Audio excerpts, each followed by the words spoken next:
Utah loses it. And naturally, it's Pippen in the vicinity of the ball. A pull-up three. He's got 4 of them. Chicago left Russell alone, and he converted the three. Here's Pippen feeling it and banking it home. Anderson tries his luck on Jordan. Pass to Harper. Reverse.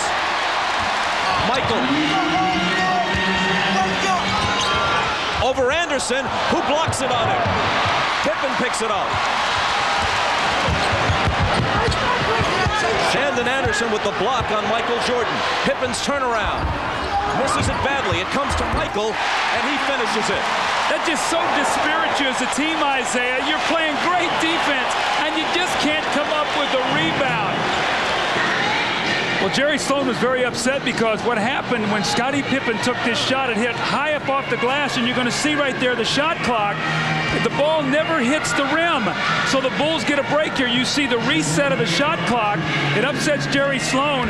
Michael Jordan should not have been able to get that shot off, and you're going to see from this angle, the ball never hits the rim. So the Bulls get a break, and with it, they have the 1-point lead here with 1:27 to go as we go into the halftime. Utah's had a chance to win most of the games, and they've won a fair share of them. From 20, it's Michael. Finally finding the range on his jumper, which hasn't been there for the most part in this first half. Quick shot.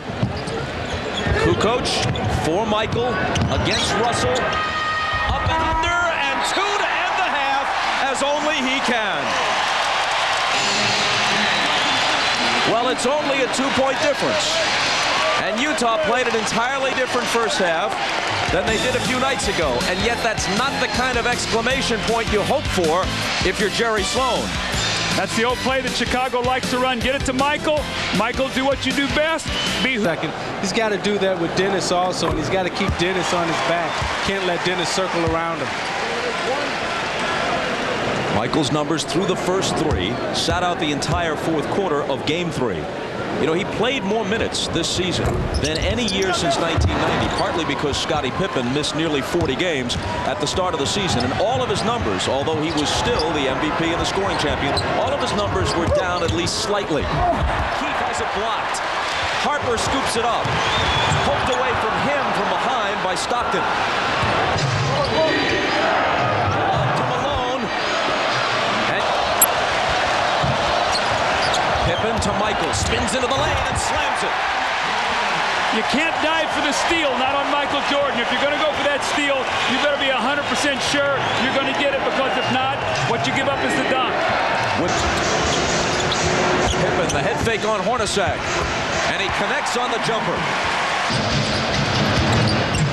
Jordan, he won't stop shooting, and they'll bring him to the foul line. Well, in the New York Liberty take on MVP Cynthia Cooper and the champion. Limited in your opportunities. You got to make free throws. Michael steps up. He makes 2 to give him a 3-point lead. Russell, the bunny layup, and now they're attacking again. And here is Pippen.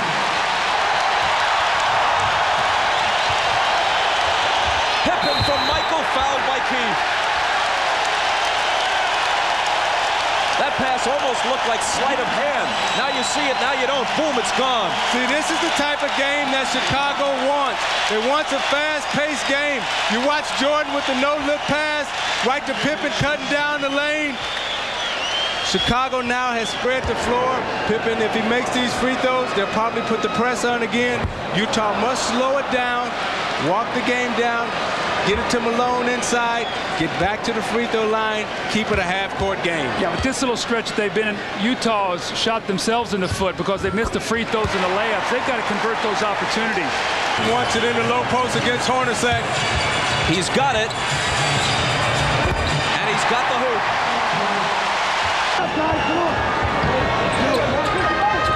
Burrell from Rodman. Count the bucket and bring him to the line. Now playing in the finals, Howard Isley makes them both. Pippen looked for a quick 2 for 1, and he hits the 3, Bob. Man, oh man.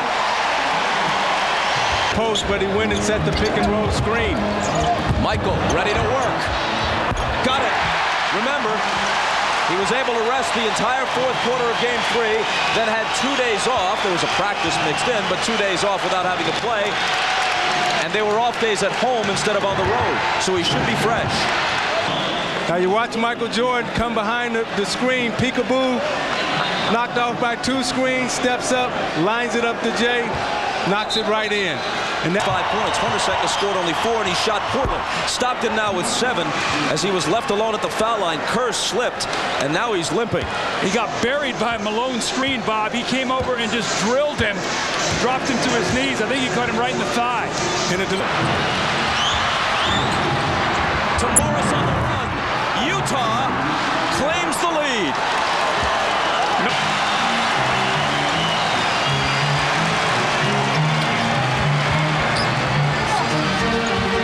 Michael gets the lead back for Chicago. Again, they can tie or take the lead with a 3. It's Hornacek to the basket, and it's a brand new game with 3:15 left. And if he walked up there and made one of them. Well, the gods were with him on that. He rolls the dice again and makes them both. Anderson, who's done a good job defensively on Jordan. Michael tests him again, and this time gets the hoop. Malone into Morris for the dunk as Jordan got there late. Jordan, Anderson leaning on him. Michael spins and scores. Bob, you got to run at him. Right now, they got 2 guys on the floor. Harper, Burrell. You got to make somebody else make a shot right now.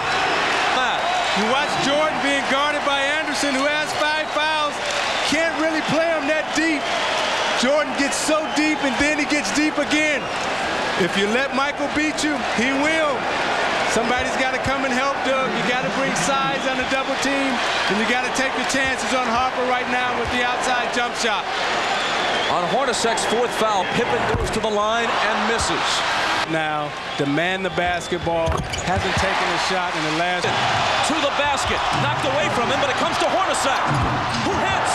It's a 2-pointer. Jordan with Russell on it. Leans in, baseline, and misses. Loose ball, crucial loose ball. Picked up by Stockton, and there's a foul.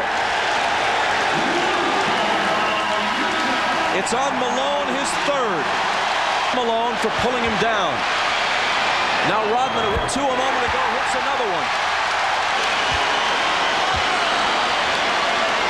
And if they win a 3rd in a row, he's been a huge part of all of it. He makes them both. A 55% free throw shooter who has canned 4 crucial ones in the last couple of minutes. Malone grabs it. Russell has a good look at it. Can't hit. Tipped around. Michael's got it. The opportunities. And remember now that Utah was the 5th. Rodman's been the clutch free throw shooter tonight. Dennis picking Michael up. That the Bulls again made the big plays when they had to. Remember game 2, the offensive rebound by Kerr, and tonight the offensive rebound by Rodman. Those things are going to come back to haunt the Utah Jazz in the offseason if they can't win this series. Just like that's Jordan's 34th point. And now they just play out the final seconds. Hits a 3 at the buzzer. It counts. And Chicago wins it by 4. But whether it's by 4 or by 42, they have won them both at the United Center, games 3 and 4, and they're poised to finish Utah off on Friday night. Dennis, tell us about those 4 big free throws. Not the guy who usually wants the ball in that situation. Not at all. I have a bum hand. I got some ligament damage in my thumb, but what the hell, this is all about putting your balls on the line and shoot the basketball, So I did it. I think it's just due because all the things that have been happening to me the last couple of days. But you do recognize what a catastrophic mistake you made and the disrespect that you showed to your team, don't you? I don't think it was a mistake. I think, my team apology, but people like the media and the TV people here make it more than what it was, and it wasn't all about that. I didn't do that to embarrass my team and try to get any spotlight here. I can do that any day. How have you managed to shut Karl Malone down again? You just held him to 1 basket there, and it was right there at the end in the 4th quarter. That's what I just said. I can't believe out of all basket in the world, he shoot this 3. And I think like I said, I'm more mobile. My agility is a lot better than Luke Longley. He can do anything he wants on Luke, but against me he can't because I got too much heart for him to beat me down there. You going wrestling tomorrow? I'm not wrestling tomorrow. I'm gonna go out and have Have a good time. All right, let's go over to Michael Jordan, who's with the Madrashad. All right, thanks, Jim. Michael, if there was ever a time you guys had a chance to let down after Game 3, tonight would have been the time. You didn't do that. Well, we kind of, we turned the ball over a lot more than we needed to. It wasn't a fluid played game for us, but, our defense held pretty strong down the stretch, and, we turned the ball over in crucial minutes, which is, something that we hadn't done in a while, but, now we just have to go back and work on our game. We saw their adjustments, and their adjustments with the change, from one side to the other side, and once you got a feel for it, our defense began to adjust. The 3-1, do you still feel like you guys are the underdog? No, we're in the driver's seat right now, and we just have to come out ready to play next game and try to put it away. All right, good game.